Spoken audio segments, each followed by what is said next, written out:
నన్ను క్షమించు నాన్న. జరిగిన దానికి నేను చాలా బాధపడుతున్నాను. అసలు ఏం జరిగిందంటే నువ్వేం చెప్పక్కర్లే, నాకంతా ఎరికే. అది కాదు నాన్న. జరిగేది ఎట్లయినా జరుగుతుంది, అది నేను చూసుకుంటాలే.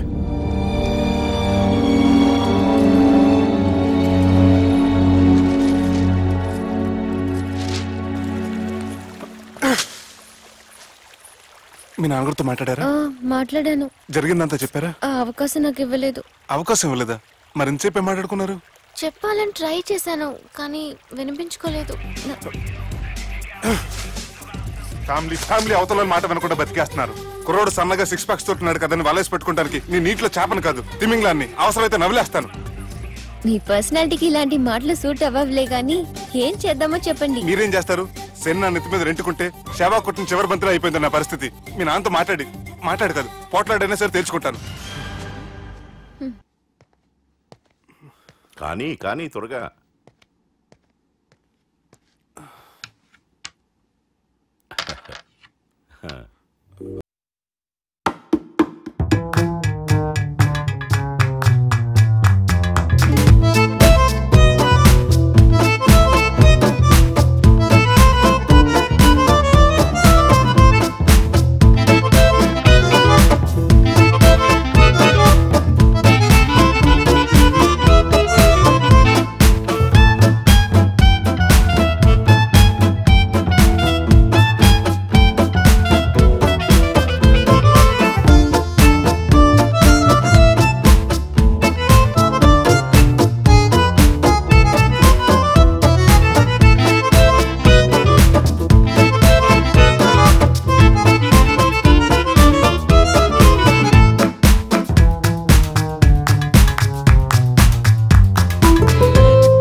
గెలవడానికి ఆడ్డం వస్తే సరిపోదు, ప్రత్యర్థిని 10 ఎత్తులకు ముందే పసిగట్టి పడగొట్టే సత్తా ఉండాలా.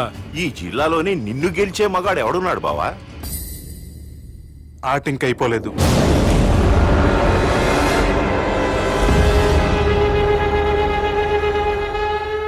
చెక్మేట్.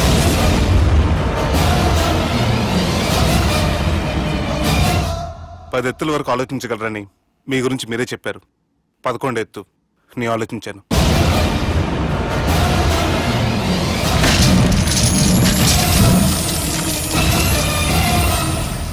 నన్ను గెలిచేటి మొగోడు లేడన్నావు కదా బావా, చూడు నా మాట తీరును బట్టి ఆట తీరు కనిపెట్టి గెలిచిండు. ఇంతకంటే మొగోడు దొరుకుతాడా? చూడమ్మా, అబ్బాయి నీకే కాదు నాకు కూడా నచ్చిండు. నాకు కాబోయే అల్లుడు నా అంతటోడై ఉండాలనుకున్నాను, కానీ నాకంటే గొప్పోడు దొరికిండు. రే దుర్గా, లగ్గం ఖాయం చేస్తున్నా, మస్తుగా ఖుషి చేసుకోండి. కానీ నా ప్రతి కష్టం అనక నువ్వు నీ ఫ్యామిలీ మొత్తం ఉన్నారు. హలో, ఎక్కడున్నారా? వరంగల్ దాటాను సార్. ఓకే, అయితే నేను చెప్పే చాలా జాగ్రత్తగా విను. నిన్ను వాళ్ళ దగ్గర నుంచి రక్షించడానికి నాకు రూట్ దొరికింది. ఏంటి సార్ అది? అక్కడ నాకు ఫ్రెండ్ ఉన్నాడు, పేరు ఖాన్. చిన్నప్పటి నుంచి వాడు నా ఫ్యాన్. ఒకే కోడి పెట్టిన 2 గుడ్లు, ఒకటి పగిలి ఆమ్లెట్ అయితే రెండోది పగిలి పిల్లైనట్టు ఒకే స్కూల్లో చదువుకున్న మా ఇద్దరిలో నేను ఇంజనీర్ అయ్యాను, వాడు రౌడీ షీటర్ అయ్యాడు. నువ్వు వాడి దగ్గరికి వెళ్తే ఈ బ్రదర్స్ నీ దగ్గరికి రారు. ఓకే?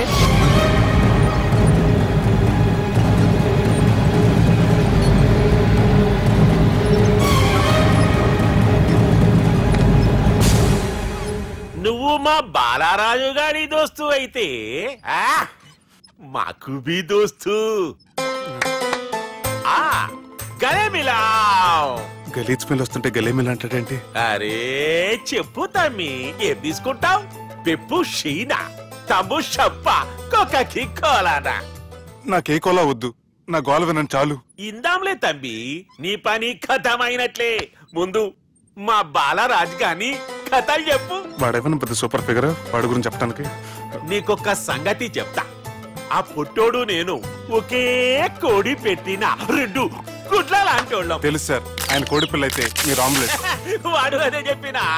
మాది పండక్కి వాడికి హలీం పంపిస్తే వాడి పండక్కి మాకు హల్వా పంపిస్తా. రిలేషన్ తమ్మి. ఇంతకీ ఏ పని మీద దొలినా? అది మీరు ఒకరికి వార్నింగ్ ఇవ్వాలి సార్.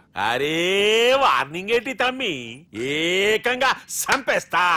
సంపేసి మా బాలరాజ్ గాని రుణం తీర్చుకుంటా. వద్దు సార్, వార్నింగ్ ఇస్తే చాలు. నై లేదు తమ్మి, మా బాలరాజ్ కోసం మర్డర్ చేసి మాకి ఫ్రెండ్షిప్ కి అంకితం ఇస్తా. మీ ఫ్రెండ్షిప్ కి హ్యాట్స్ ఆఫ్ గానీ వార్నింగ్ ఇస్తే చాలు సార్. సరే గట్లనే చేస్తా గాని ఎవ్వడు వాడ్? అది ఎవ్వడు వాడ్? జాగర్లమూడి జానకి రామయ్య. మళ్ళా బోల్. అదే సార్, వరంగల్ అందరూ జేజే అంటారు కదా. కాన్బాయ్ కాన్బాయ్ కాన్బాయ్. తమ్మి మీరేంటి బాయ్ నా కాళ్ళ దగ్గర? నిజం చెప్పు బాయ్, నన్ను సంపదికి ఎవరో ప్లాన్ చేసి నిన్ను పంపలేదు కదా? అదేంటి బాయ్? ఆయన పేరు వింటేనే భయంతో వణుకు పుడుతున్నది. జేజే అంటే ఎవరో తెలుసా?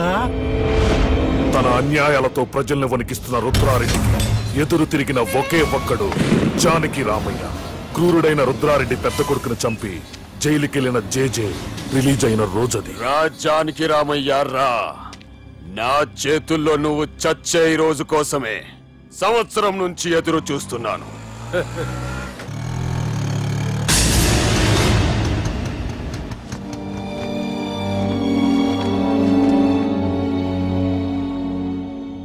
రేయ్, ఇన్నాళ్ళు నాకు భయపడి ఎక్కడ దాక్కున్నారా? భయపడి పారిపోవటానికి వాళ్ళు నీ పిల్లలు కాదు, నా పిల్లలు రా. నీ చావు కళ్ళార చూసి చావడానికే వచ్చినట్టున్నారా? నిన్ను చంపుతారంట నేనా? నరికైన కొడుకుల్ని.